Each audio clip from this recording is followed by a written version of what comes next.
मित्रांनो, कायमस्वरूपी आपण बघितलेल्या स्वप्नांचा पाठलाग करत राहा. लोक असतील, लोक नाव ठेवतील, परंतु एक दिवस तेच लोक गर्वाने सांगतील की हा माझा मित्र आहे. रामकृष्ण हरी माऊली, मी ज्योतिष आचार्य वेदांत कुलकर्णी आपल्या आपल्या युट्यूब चॅनल स्वामी ज्योतिष ऑफिशियल मध्ये आपले सहर्ष स्वागत करत आहे. मित्रांनो, आजचा जो काय कार्यक्रम आहे, हा कार्यक्रम एरीज साइन करिता, मेष राशी करिता अत्यंत महत्वाचा असा कार्यक्रम असणार आहे. या कार्यक्रमाच्या दरम्यान आपण ऑक्टोबर 2025 च जे काय मासिक राशीफल आहे ते मासिक राशीफल आपण बघणार आहोत, अभ्यासणार आहोत. कसं असणार आहे आरोग्य विषयक आपल्याला हा महिना, अभ्यास, प्रेम, वैवाहिक जीवन, तसेच करिअर, भाग्य, बिझनेस सर्व काही डिटेल मध्ये बघणार आहोत. आपल्याला जर जन्मकुंडलीवरती विश्लेषण करायचं असेल तर नंबर हा चॅनलच्या डिस्क्रिप्शन मध्ये तसेच या व्हिडिओच्या डिस्क्रिप्शन मध्ये देण्यात येणार आहे, तिथे आपण संपर्क करू शकतात. असो, आपण सर्वप्रथम जाणून घेऊया आरोग्य विषयक आपल्याला हा महिना कसा असणार आहे. मित्रांनो, ज्यावेळेस आपण आरोग्याचा विचार करतो त्यावेळेस त्या ठिकाणी आपल्याला आपल्या राशीचे स्वामींचा विचार करावा लागतो. मित्रांनो, आपल्या जे काही मेष राशी आहे, मेष राशीचे स्वामी मंगळ देवता हे आपल्या सप्तम स्थानामध्ये स्थित आहे. त्यानंतर त्या ठिकाणी गुरुदेवता हे आपल्या तृतीय स्थानामध्ये विराजमान आहे. शुक्र पंचम स्थानामध्ये विराजमान आहेत. केतू देखील पंचम स्थानात विराजमान आहे. सूर्य 6व्या स्थानामध्ये विराजमान आहेत. सप्तम स्थानामध्ये बुध देवता विराजमान आहेत. एकादश स्थानामध्ये राहू देवता विराजमान आहेत. तसेच द्वादश स्थानामध्ये शनी देवता विराजमान आहेत. आपल्याला सध्या शनी देवतेची 7.5 देखील चालू आहे. असो, सर्वप्रथम आपण आरोग्याचा विचार करूया. आरोग्याचा जेव्हा विचार करावा लागतो त्यावेळेस आपल्याला राशीच्या स्वामींचा विचार करावा लागतो. राशीचे स्वामी हे आपल्या सप्तम स्थानामध्ये स्थित आहेत. 27 ऑक्टोबर 2025 रोजी हे जे काही राशीचे स्वामी आहेत हे अष्टम स्थानामध्ये स्थित होणार आहे. परिवर्तन त्यांचं त्या ठिकाणी होणार आहे. परंतु त्या ठिकाणी अष्टम स्थानामध्ये स्थित झाल्यानंतर देखील त्या ठिकाणी ते स्वराशीचे होणार आहे. त्यामुळे आपल्याला हेल्थ वाईज हा महिना उत्तम असणार आहे. परंतु असे असले तरी देखील नीट लक्ष द्या, शनी देवता यांची दृष्टी सूर्यदेवतेवरती सप्तम आहे व सूर्यदेवता हे आपल्या पंचम स्थानाचे मालक आहे. पंचम स्थानाचे मालक असल्या कारणास्तव त्या ठिकाणी आपल्याला पोटाच्या समस्यांना सामोरं जावं लागू शकतं या महिन्यामध्ये. विशेषतः जर आपण एखाद्या ठिकाणी फिरायला गेला तर त्या ठिकाणी पोल्युशनमुळे आपल्या डोळ्यांना त्रास होणे, तसेच तिथे जर तेलकट पदार्थ आपण खाल्ले तर त्या ठिकाणी त्याचं इन्फेक्शन, आपल्याला स्टमक इन्फेक्शन होऊ शकतं. त्यामुळे पोटाच्या संदर्भामध्ये सोडल्यास हा महिना जो काय आहे तो सर्वत्र उत्तम पद्धतीचा असणार आहे आपल्याकरिता. पुढे बघूया आपण अभ्यास. मित्रांनो, ज्यावेळेस आपल्याला शिक्षणाचा अभ्यासाचा विचार करावा लागतो त्यावेळेस आपल्याला कुंडलीचं पंचम स्थान हे अभ्यासावं लागतं. पंचम स्थानामध्ये शुक्र व केतू देवता विराजमान आहेत. पंचम स्थानाचा जो काही मालक आहे सूर्यदेवता, हे सूर्यदेवता आपल्या 6व्या स्थानामध्ये स्थित आहेत. तसेच ते जे काय आहेत 17 ऑक्टोबर 2025 रोजी राशी परिवर्तन करणार आहेत. ते तूळ राशीमध्ये जाणार आहेत. तर तोपर्यंत आपले जे काही अभ्यासाचे जे काही निर्णय असतील ते आपण घेऊ नये. म्हणजेच एखादा आपल्याला परिवर्तन करायचं असेल अभ्यासामध्ये, एखादे कोर्स जॉईन करायचा असेल नवीन, तर त्या ठिकाणी तो काय करू नये. का म्हणतोय मी असं, याच्या मागचं कारण असं आहे की पंचम स्थानामध्ये केतू देवता विराजमान आहेत. केतू देवता विराजमान असून त्या ठिकाणी शुक्राबरोबर आहेत. ते कोणाबरोबर आहे? शुक्राबरोबर. त्यामुळे आपण ज्या ठिकाणी अभ्यास करतो, ठीक आहे, आपण ज्या कोर्सला एनरोलमेंट केलेली आहे, तसेच ज्या ठिकाणी आपण त्या ठिकाणी क्लासेस जॉईन केलेले आहेत, त्या ठिकाणी असलेले जे काही शिक्षक लोक आहेत, शिक्षक वृंद मंडळी आहेत, त्यांच्याबद्दल त्या ठिकाणी असंतुष्टता आपल्याला असणार आहे. ते जे काही आहेत ते शिकवतात, परंतु ते आपल्याला जास्त प्रमाणामध्ये आवडणार नाही. त्यांचं शिकवणं हे आपल्याला कुठेतरी असं डाऊटफुल वाटू शकतं की हे शिक्षक जे काय आहेत ते उत्तम पद्धतीने शिकवत नाहीत. कारण केतू आहे तिथे. केतू हा डिटॅचमेंटचं कारक आहे. त्यामुळे त्या ठिकाणी कुठेतरी अलगाव आपल्याला त्या ठिकाणी शिक्षणाबद्दल 17 ऑक्टोबर पर्यंत होऊ शकतो. त्यानंतर मात्र सूर्यदेवता हे आपल्या सप्तम स्थानामध्ये स्थित होणार आहे. त्यामध्ये आपल्याला करिअरच्या दृष्टीने ते अत्यंत उत्तम पद्धतीचं असणार आहे. पुढे बघूया आपण प्रेम. मित्रांनो, ज्यावेळेस आपण प्रेमाचा विचार करतो त्यावेळेस देखील आपल्याला पंचम स्थानाचाच अभ्यास करावा लागतो. मित्रांनो, आपल्या ज्या काही पंचम स्थान आहे, पंचम स्थानाचा मालक सूर्य हा आपल्या षष्टम स्थानामध्ये विराजमान आहे. तसेच आपल्या राशीचे स्वामी मंगळ देवता हे आपल्या सप्तम स्थानामध्ये विराजमान आहेत. व सूर्यापासून मंगळ हे दुसऱ्या भावामध्ये स्थित आहे, तर मंगळापासून सूर्य हा द्वादश स्थानामध्ये स्थित आहे. आपल्या समोरच्या व्यक्तीने करून ठेवलाय ब्लॉक, ठीक आहे, किंवा मग त्या ठिकाणी समोरची व्यक्ती ही आपल्या बरोबर ॲरोगंट प्रमाणे वागते, खूप उद्धटवाणी वागते, तसेच त्या ठिकाणी आपल्यामध्ये मतभेद होत आहे, ठीक आहे.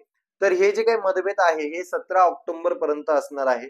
परंतु 17 ऑक्टोबर नंतर आपलं जे काही लव्ह रिलेशनचं स्थान आहे ते उत्तम पद्धतीत बळकट होणार आहे आणि आपल्याला एकमेकांना वेळ देखील देता येणार आहे आणि एकमेकांमध्ये असलेले जे काही वाद विवाद भांडणं आहेत ते सर्व काही मिटणार आहे आणि आपलं लव्ह रिलेशन उत्तम पद्धतीमध्ये चालणार आहे. पुढे बघूया आपण वैवाहिक जीवन. मित्रांनो, ज्यावेळेस आपल्याला वैवाहिक जीवनाचा विचार करावा लागतो त्यावेळेस त्या ठिकाणी आपल्याला कुंडलीचं सप्तम स्थान हे अभ्यासामध्ये घ्यावं लागतं. कुंडलीच्या सप्तम स्थानामध्ये मंगळ देवता विराजमान आहे आणि सप्तम स्थानाचे मालक शुक्र देवता हे आपल्या पंचम स्थानामध्ये स्थित आहेत. शुक्र देवता हे 9 ऑक्टोबर 2025 रोजी आपली पंचम स्थान सोडून 6व्या स्थानामध्ये स्थित होणार आहे. परिवर्तन त्यांचं 6व्या स्थानामध्ये होणार आहे. तसेच ते परिवर्तन झाल्यानंतर त्या ठिकाणी आपण बघू शकता की शनिदेवतेची दृष्टी, ठीक आहे, शनिदेवतेची दृष्टी ही षष्टम स्थानामध्ये शुक्र देवतेवरती त्यावेळेस असणार आहे 9 ऑक्टोबर नंतर. त्यामुळे आपल्याला मॅरिड लाईफ मध्ये कुठेतरी ॲग्रेशन बघू शकतो आपण. त्यानंतर त्या ठिकाणी जर ॲग्रेशन नसलं तर मग ज्या ठिकाणी आपले पार्टनर कामाला आहे, जॉबला आहे, त्या ठिकाणी कुठेतरी त्यांच्याबद्दल शत्रुता वाढू शकते, ठीक आहे. कामाच्या ठिकाणी त्यांना कुठेतरी त्रास हा संभवतो. त्यानंतर तसेच शुक्र व मंगळ यांचं 2-12चं कनेक्शन होणार आहे. त्यामुळे देखील आपल्याला कुठेतरी पार्टनरचा विषयक थोड्याफार प्रमाणामध्ये काळजी घेतली पाहिजे. विशेषतः मतभेद आपल्यामध्ये होऊ देऊ नका. त्याच पद्धतीने वाद विवाद यांच्यापासून लांब राहिलं तेच बरं.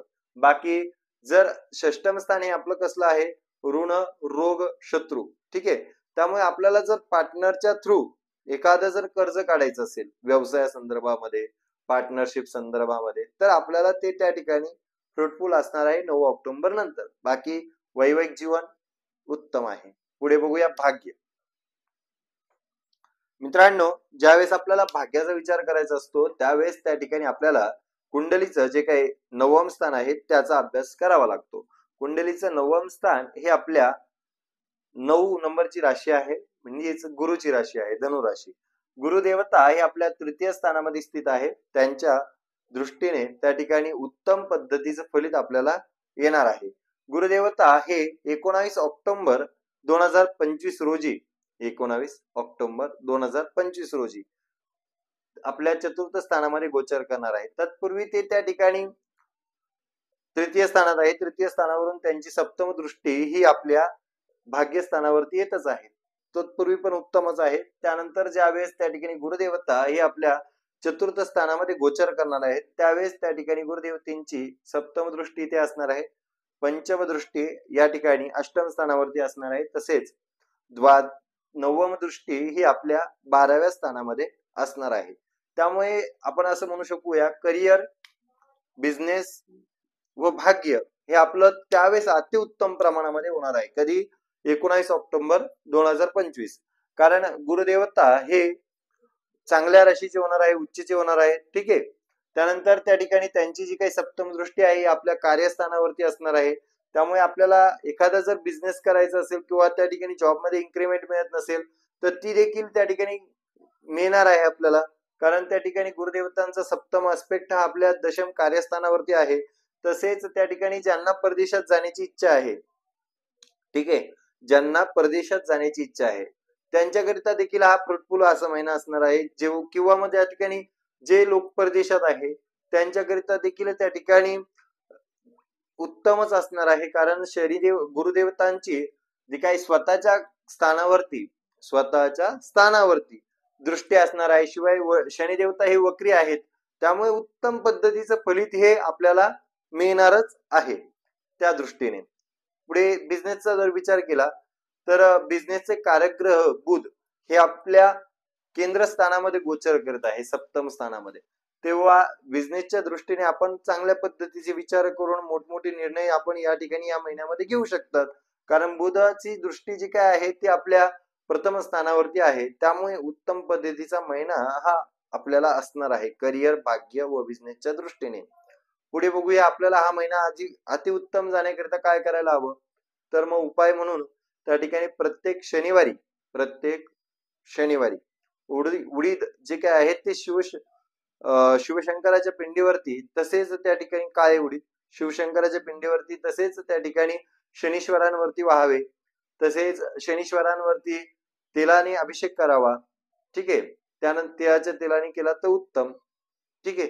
त्यानंतर त्या ठिकाणी हनुमान चालिसेचं प्रत्येक प्रत्येक दिवशी हनुमान चालिसेचं किमान 11 वेळेस पठण करावं. त्याने आपले सर्व ऋण, रोग, शत्रू सर्वांचा नाश होणार आहे. कारण शनिदेव जे काय आहे आपल्या षष्टम स्थानाकडे दृष्टी देत आहे. त्यामुळे कुठेतरी आपल्याला शत्रूंचा त्रासापासून मुक्ती हवी असेल तर त्या ठिकाणी शनीश्वरांच्या नावाचा जप करावा व शनीश्वरांची उत्तम पद्धतीची कृपा मिळवून घ्यावी. रामकृष्ण हरी माऊली. आपल्याला हा व्हिडिओ कसा वाटला व्हिडिओ कमेंट मध्ये नक्कीच सांगावं व व्हिडिओला लाईक करावं. रामकृष्ण हरी. धन्यवाद.